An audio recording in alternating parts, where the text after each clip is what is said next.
Now that you've installed your fence system, it's time to add the finishing touches. Our gate handles can be installed in just a couple of minutes. The kit includes the handle and hardware. Boerboel hardware is designed for use on many different types of gates, including vinyl, aluminum, and wood. So check the hardware and material you're drilling into to determine the drive type and drill size. The hardware shown in this video may be slightly different than your kit, depending on the application. For this project, you'll need a drill with appropriate drive bit and appropriate drill bit, a pencil, and safety glasses. Once you've made sure that the hinges are fully installed and the gate is aligned, place your handle at the desired height and mark the drill holes on the gate upright.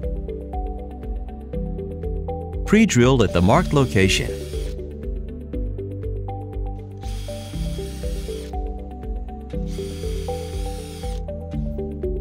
And install the handle using the screws included with the kit.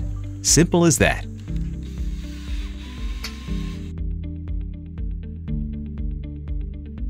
For more information or to download written instructions for the Boerboel Gate Handle, visit boerboelgatesystems.com.